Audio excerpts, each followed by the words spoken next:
Como ustedes recordarán, en Jerusalén, cuando los primeros discípulos comenzaron a predicar, se desató una gran persecución. ¿Cuántos recuerdan eso?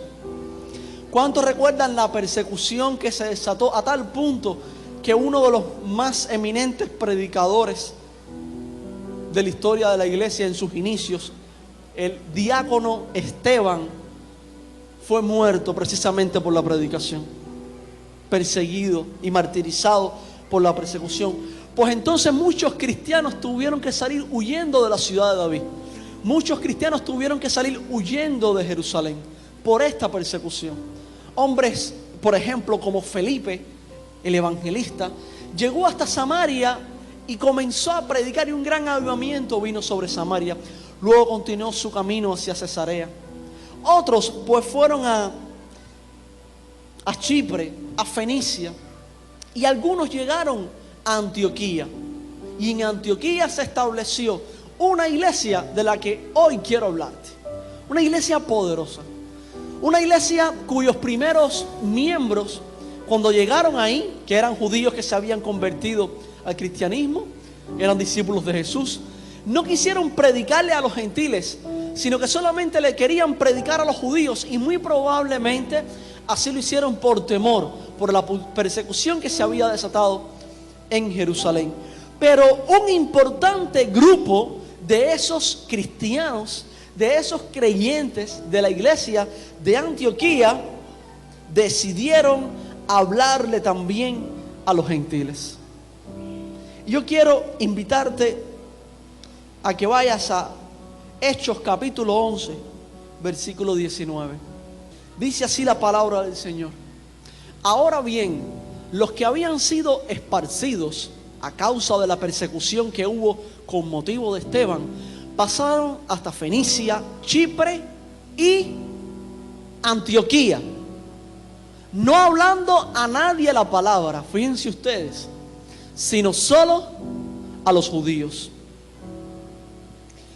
Pero había entre ellos unos varones de Chipre y de Cirene, los cuales, cuando entraron en Antioquía, hablaron también a los griegos, anunciando el evangelio del Señor Jesús. Y escuchen este versículo: y la mano del Señor estaba con ellos, y gran número creyó y se convirtió al Señor. Lo más llamativo de esta primera porción de la palabra es que la iglesia de Antioquía, esta iglesia que se estaba forjando en medio de una crisis en Antioquía, contaba con el respaldo divino. No sé si lo pudiste observar, pero te lo enfaticé. En el versículo 21 hay una expresión que habla de la compañía de Dios, del respaldo de Dios y de su ayuda a esa naciente iglesia en Antioquía. Y así dice: y la mano del Señor estaba con ellos. ¿Crees tú que la mano del Señor está contigo? ¿Lo crees? ¿Qué es la mano del Señor? Que la mano de Dios esté con alguien significa, escucha, que Dios mismo esté con él. Si la mano de Dios está contigo, significa que Dios está contigo, significa que te respalda. Muchos, cuando observaron el nacimiento de Juan el Bautista, ustedes podrán recordar que su padre y su madre estaban buscando, anhelando tener un hijo. Y cuando finalmente Dios se lo concedió, pues el padre de Juan Zacarías no se lo creyó mucho, ¿no? Y el ángel le dijo: no vas a hablar palabra hasta que nazca el niño. Y así fue cuando nació el niño. Querían ponerle un nombre, otro nombre, pero el padre habló y dijo: se va a llamar Juan. Finalmente, Juan, ese va a ser su nombre. Y dice que muchos se asombraron de lo que estaba ocurriendo con Juan el Bautista. Y dice el versículo 66 de Lucas 1, que la mano del Señor estaba con él, con Juan. Por lo tanto, que la mano de Dios estuviera con él significaba que Dios lo protegía. Si Dios te dice: mi mano está contigo, la mano del Señor está con Maranata, significa que Dios protege, guarda, prospera y cuida a Maranata. Significa que Dios prospera tu servicio. Ahora, que su mano, y esto es importante para la iglesia, así como lo fue para la iglesia de Antioquía, que la mano del Señor estuviera con la iglesia de Antioquía, o que estoy contigo o con la iglesia Maranata, no significa que todo va a ser fácil. No significa eso. De hecho, es todo lo contrario. Amada iglesia, ser cristiano, un fiel cristiano, ser un fiel testigo y predicador de la palabra, siempre conlleva un precio. Y generalmente este precio es el rechazo a tu fe, que puede venir hasta de tu propia familia, puede venir de las personas que estudian contigo, que cuando te dicen cristiano te están diciendo bobo o tonto. Puede venir de las personas que trabajan contigo y que creen que por ser cristiano tú no aprovechas bien las oportunidades de la vida. Hay muchas maneras. El hecho es que la mano del Señor esté contigo no significa que el camino de tu vida va a ser más fácil. Lo que significa es que en medio de la dificultad Dios te va a guardar. Eso es lo que significa. La iglesia de Antioquía se formó. ¿Cómo se formó la iglesia de Antioquía? ¿Cómo fue? Bueno, se formó a partir de la persecución desatada contra los discípulos en Jerusalén. Y muchos, cuando llegaron a esta ciudad, aquí Antioquía, no querían compartir la fe, no querían hablar la palabra, porque claro está, en medio de la persecución corrían un gran riesgo. Y había temor, evidentemente había temor en sus corazones. Solamente le hablaban a los judíos. Pero hubo un grupo de la iglesia de Antioquía que dijo: no puede ser así. Hubo un grupo dentro de esos discípulos de Jesús que eran en Antioquía que dijeron: también tenemos que hablarle a los gentiles. Esto Jesús no lo trajo para que se quedara entre los judíos. Esto Jesús lo trajo para bendecir a todas las naciones. Recuerden que Jesús es la simiente prometida a Abraham para bendecir a todas las familias de la tierra. Ellos no pudieron quedarse con la palabra. Este grupo de varones fieles predicó a los gentiles también. Y el éxito fue tal que muchos creyeron y se convirtieron. ¿Saben por qué? No sería por la sabiduría de sus palabras, se los garantizo. No sería por su inteligencia ni por sus estrategias. Un gran número creyó y se convirtió al Señor porque la mano del Señor estaba con ellos. Y yo te digo, Maranata, la mano del Señor está con nosotros. ¿Cuántos no dijeron que la pandemia se llevaba a la iglesia? La va a debilitar. Bueno, yo no sé a quién debilitó, pero la iglesia Maranata la fortaleció. Fortaleció las familias de Maranata. Las fortaleció. ¿Saben por qué? La expresión más auténtica de la mano del Señor con su iglesia es su Espíritu Santo. Y su Espíritu Santo está con nosotros. La iglesia Maranata es una iglesia del Espíritu. Así que busquemos, como los hermanos en Antioquía, predicar a otros, no a un solo sector. Testifica de Cristo y deja que el poder de Dios, no tu palabra, el poder de Dios convierta, como hemos declarado este año, los desiertos en bosques. Que sea Dios quien traiga avivamiento. En segundo lugar, la iglesia de Antioquía contó, escucha esto, con un varón bueno. Mientras yo leía esta porción de la palabra, realmente Dios tocó mucho mi vida. Porque yo estaba viendo ahí mientras leía cómo Dios usa gente tan especial en medio de su iglesia. Bueno, en Antioquía, en la iglesia de Antioquía, hubo un hombre que vio siempre en sus hermanos lo mejor. Yo no sé si tú a lo mejor te has sentido un momento de tu vida que no sirves para nada. Tuviste un bache, tuviste una crisis, no sé, empezaste un noviazgo y a lo mejor no era de Dios y se quebró y a lo mejor eso dejó heridas en ti. O has tenido problemas familiares con tus hijos, de trabajo. Hay muchas razones por las cuales uno se puede sentir dañado y herido.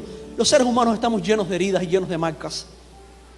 Pero de pronto, cuando tú sientes que no eres nada y que vales poco, hay alguien que logra ver en ti algo que ni tú mismo veías. Y eso te hace sentir fortalecido. Bueno, Dios puso en la iglesia de Antioquía un hermano así. Y el nombre de ese hermano es Bernabé. Quiero leerte los versículos del 22 al 26. Llegó la noticia de estas cosas a oídos de la iglesia que estaba en Jerusalén. Recuerden ustedes, de donde habían tenido que salir huyendo. Y enviaron a que fuese hasta Antioquía. Cuando llegó, ¿qué vio Bernabé cuando llegó? Aleluya. Se regocijó y exhortó a todos a que con propósito de corazón permaneciesen fieles al Señor.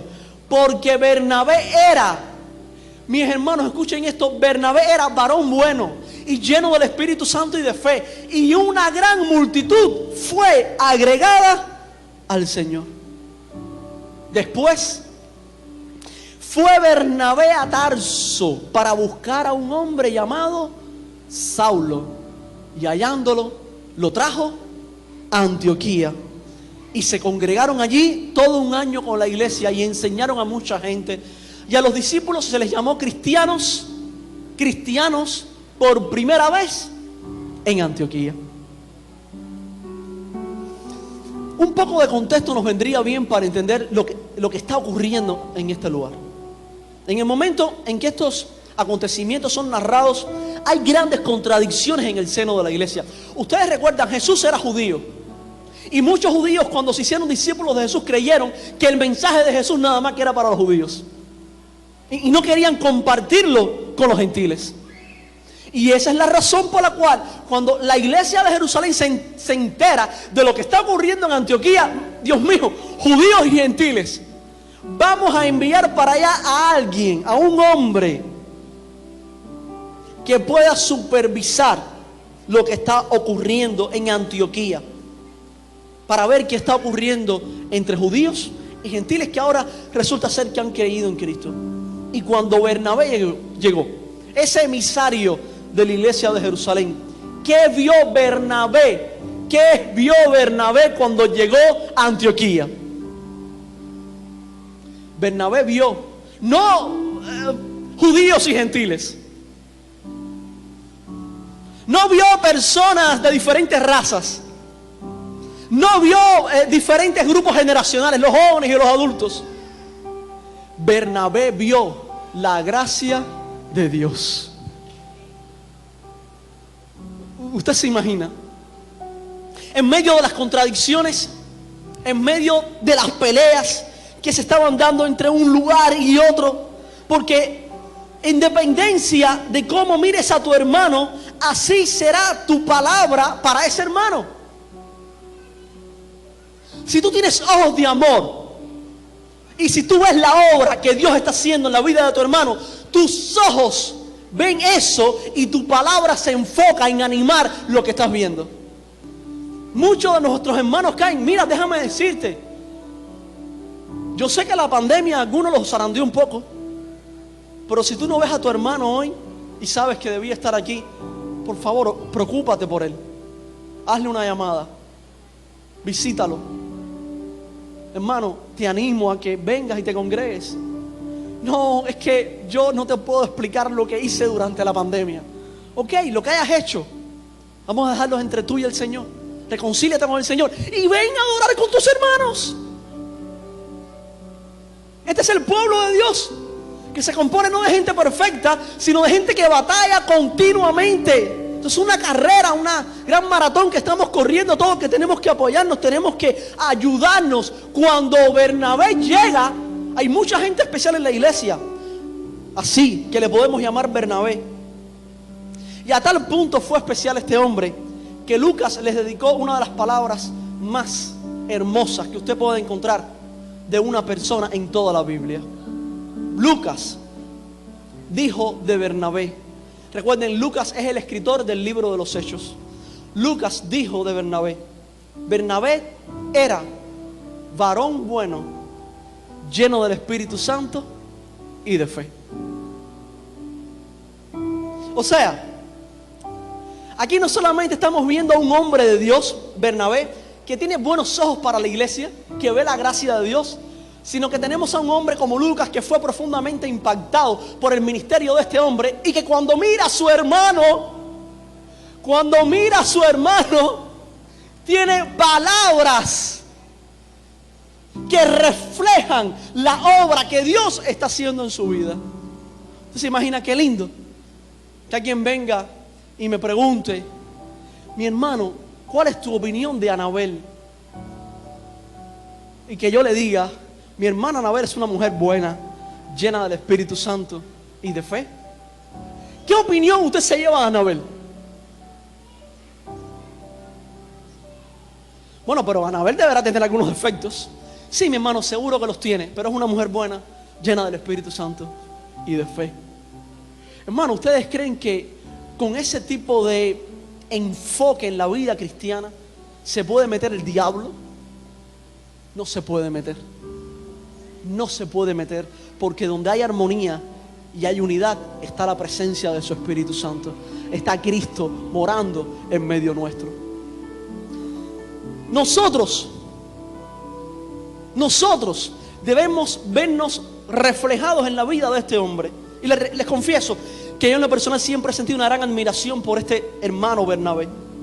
Cuando Bernabé vio lo que estaba ocurriendo ahí en Antioquía, dijo: me hace falta un colaborador, me hace falta alguien con ministerio, alguien que me pueda ayudar con todo esto, con esta gran iglesia que tenemos acá ahora en Antioquía, de judíos y gentiles. ¿Y en quién pensó Bernabé? ¿En quién pensó? En Saulo. Pensó en el perseguidor. Pensó en el hombre que tuvo que regresar a Tarso. ¿Saben por qué Saulo tuvo que regresar a Tarso? Porque nadie lo quería. Porque era un perseguidor. Ahora se convierte, su conversión es genuina, pero nadie quiere tener nada que ver con él. ¿Qué va Saulo? Bueno, donde quiera que Saulo empezaba a ir, lo expulsaban a pedrada y lo tuvieron que reencaminar para su ciudad en Tarso. Pero Bernabé se acordó de su hermano Saulo. Díganme si uno no necesitamos gente así. Díganme, gente que viva por sus hermanos, gente que se acuerde de sus hermanos, gente que promocione, que hable bien, que dé oportunidades. Bernabé. Y trajo a Saulo y les decía, ahí estuvieron Bernabé y Saulo todo un año reunidos.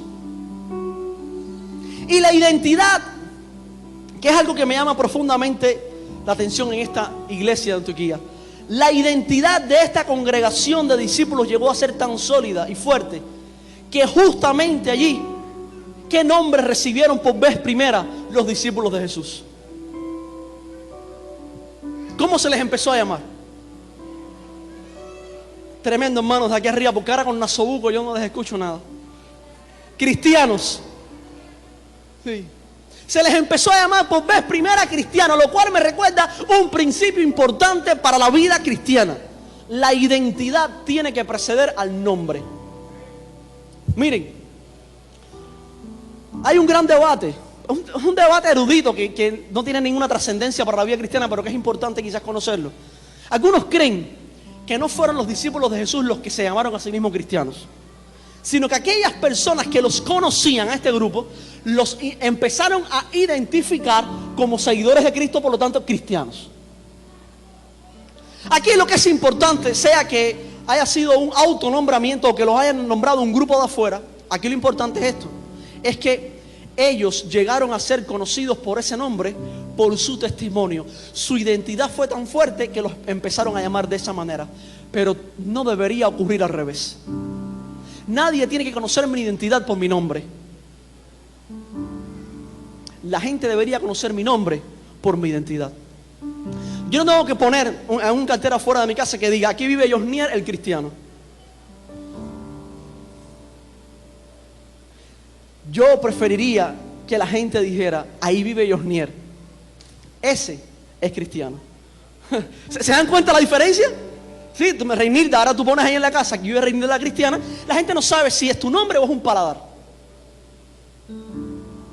Porque de nombres, uno con los nombres puede hacer lo que quiera. Pero cuando las personas llegan a identificarte a ti por lo que eres, tu nombre empieza a cobrar otro sentido. Oye, ¿tú conoces a Neisa? Chico, ¿cuál Neisa? ¿Neisa tal o Neisa tal? No, Neisa, esa muchachita, tú sabes que tiene 2 niños, que dice, Neisa, esa Neisa. Que la gente te identifique no por un nombre, sino por tu testimonio, por tu vida, por quien tú eres. No usemos nuestro nombre para demostrar una identidad. Demostremos nuestra identidad para que la gente nos conozca por un nombre.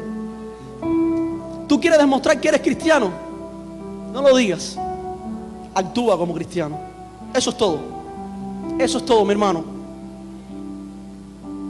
Y por último, la iglesia de Antioquía socorrió a sus hermanos necesitados. Leamos los versículos del 27 al 30.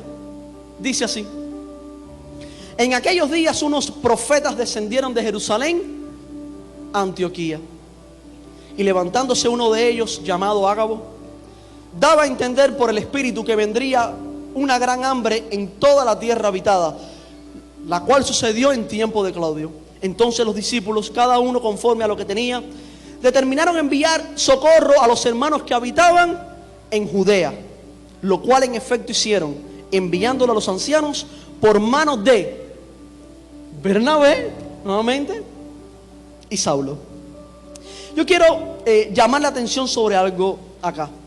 Cuando comenzó la pandemia, yo no sé si ustedes se percataron, yo lo vi mucho en las redes sociales, muchos mensajes de que era el fin de los tiempos. Dios mandó la pandemia para llevarse una pila de gente. Yo vi muchos mensajes en las redes sociales. Y algunos hermanos me preguntaron, pastor, ¿qué usted cree que será así? Y mi respuesta fue sencilla, hermano. Cuando los discípulos le preguntaron a Jesús cuándo venía el reino, Jesús les dijo, eso solamente lo sabe el Padre. Eso no lo sabe más nadie. Esa es mi respuesta. Hechos capítulo 1. Usted lo puede buscar. Que todo esto puede ser señales de los últimos tiempos, sí. Pero recuerden que los últimos tiempos no es una fecha específica. Los últimos tiempos tratan de una etapa en la que Dios está tratando con la humanidad para que todos vengan al arrepentimiento por medio del trato que su Espíritu Santo tiene con muchos, que además nos usa a usted y a mí por medio de la predicación de la palabra. Esos son los últimos tiempos. Estamos viviendo los últimos tiempos. ¿Vendrá Jesús mañana? Puede ser. Esta noche también puede ser. Dentro de 50 años puede ser. ¿Quién lo sabe? El Padre. Pero, fíjense ustedes, cuando Ágabo profetiza la hambruna, ¿cuál fue la reacción de los discípulos en Antioquía? Le preguntaron a Ágabo, ¿qué significa la hambruna? Ágabo, Dios envió la hambruna para matar una pila de gente. Ágabo, ¿la hambruna significa que Dios viene ya? No. Cuando Ágabo predice la hambruna, ¿qué hicieron los hermanos de la iglesia de Antioquía? Se acordaron de sus hermanos necesitados en Judea y dijeron, tenemos que ayudar a nuestros hermanos. Bueno, qué lección de humildad. A veces estamos empleando tiempo en saber lo que las cosas significan y estamos perdiendo tiempo en practicar la justicia, la misericordia y la fe, que es a lo que Dios nos ha llamado. La iglesia de Antioquía, mis hermanos, sin lugar a dudas, nos reta, en primer lugar, a confiar en que la mano de Dios está con nosotros. ¿Cuántos lo saben?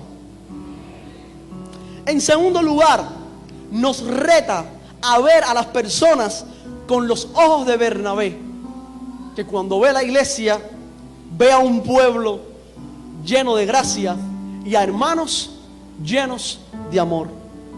Pero también nos desafía a dar, nos desafía a desprendernos, porque ¿cuál es el objetivo de nosotros? Llamarnos cristianos, ¿para qué? ¿Saben para qué? Para ser más como Jesús. No hay otra meta en la vida cristiana. Es momento de someter nuestros corazones al Señor. y que esta pandemia nos ha dado una... Creo que hoy no salió ningún caso. No sé si... ¿Salió uno hoy? Ok. Quizás mañana sea 0, estamos esperando el 0. Miren, y no sé qué pueda pasar mañana o pasado.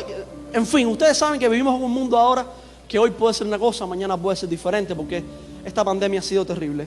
Pero hemos pasado una etapa bien difícil, mis hermanos, durante 4 meses sin poder congregarnos, y hemos llegado a este lugar. ¿Cuántos no añoraron estar con sus hermanos aquí para compartir? Aquí estamos nosotros. Es hora de preguntarse, bueno, ¿qué me ha llamado Dios a hacer? La pandemia no es para preguntarnos qué significa, sino para preguntarnos cuál es nuestro llamado, qué debemos hacer. En la iglesia se habla mucho, por ejemplo, hoy de la labor de los médicos y de los enfermeros. ¿Cuántos médicos y enfermeros hay acá? ¿Pueden ponerse de pie? Muy bien. ¿Alguien más del sector de la salud? Que se ponga de pie, por favor. Sector de la salud en la iglesia. La salud, pónganse de pie, por favor. Por favor, sector de la salud. ¿Queda alguno? Vamos a darle un aplauso a esos hermanos.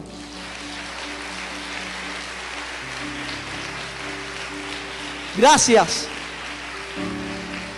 Gracias, de verdad, gracias. Déjenme decirle que los que antecedieron a nuestros hermanos de hoy en el sector de la salud fueron los cristianos mismos, siglo III, en una pandemia en medio del Imperio Romano. Y nadie quería salir a cuidar a esta gente que se morían en las calles. La iglesia, que se tenía que reunir a escondidas porque era perseguida, salió a las calles a cuidar de los enfermos. Esos fueron los primeros enfermeros.